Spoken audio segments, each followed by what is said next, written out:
Okay, so I'm going to be showing you how to install a screen protector.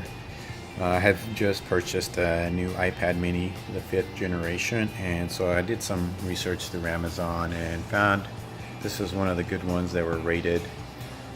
So what I'm doing is just going to show you how to put it on. The reason I picked this one was it had a new thing that has kind of like guide rails to help you install it and align the glass the best as possible. So here's what I did. Mine's already installed. I just did it a few minutes ago. So I'm gonna kind of take you through and show you how to install it to where it kind of minimizes all the bubbles on the screen. So when you open the package up, it's gonna have it's a 2-pack, so it's gonna have 2.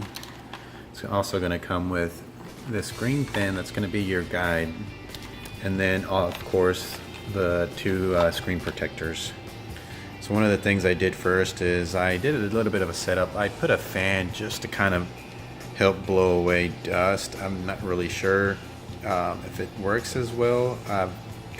When I did it, I had minimal dust. I had a couple things I had to use the dust sticker for.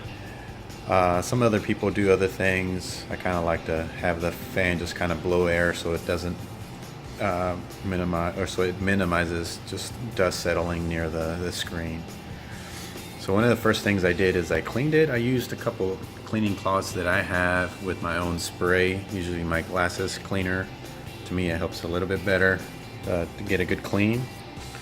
And then once I was clean, I just went ahead and installed the guide frame. And then I also did a little bit of cleaning with the dust sticker. Let's see. I didn't use their thing. I tried using this one, but it ended up having a little bit more lint than I wanted to. So like I said, I used my lint-free cloths to clean the screen. And then this pack right here has the installation tools. As you can see, I've already opened mine, and it came with a wet gauze alcohol cleaner, and then the actual stickers, this one right here, so you can remove any of the spot-free or any of the dust that settled in there while you were doing it. Now I'm doing this with one hand while I'm recording. It's a little bit hard, but once you pull the actual screen, let me see if I can get that. I ended up, you can kind of see here. You're gonna look at that one where see if it'll focus on right here. And you're gonna lay that flat. So one of the things that I did is I pulled it back and I slid it in like that, like so. And it just made really good edges to where it slid there well. I'm sorry about the focusing. It is glass, so it's having a hard time. And then I just ended up dropping it in. When it dropped it in, it tells you to press in the center. I ended up grabbing this tool that I've had from previous screen protectors, and I was able to just work my bubbles out like that. And if you're having a little bit of difficulty, go ahead and remove the frame, and that'll get you kind of working. I worked my edges out. It's hard to see, but you can kind of tell that I didn't really have a lot of bubbles. This is probably by far one of the best screen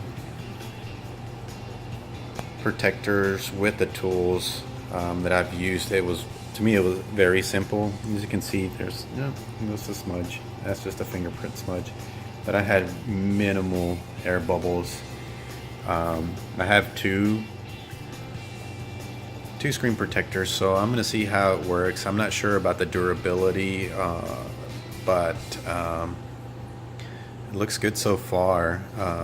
If you have any questions, feel free to make a comment on here, but it should be really simple. You just get some of your tools, something like this, to kind of help you, maybe even an eraser. I didn't scratch the glass, so that's one thing. One of the reasons I kept this. But hope this helps.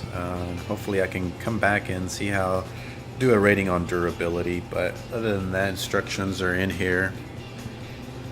Pretty self-explanatory. It just tells you how to line it up, clean it, and it is for an iPad 4 and the 5th generation that just came out, but it seems like everything aligned. One thing I do suggest is make sure you clean your camera before you put it on, and just test it to make sure you have a clear image, because if you don't get down there and clean it well enough, you could end up compromising the camera's image, and you'll have to remove the whole thing off. Alright, hope this helps.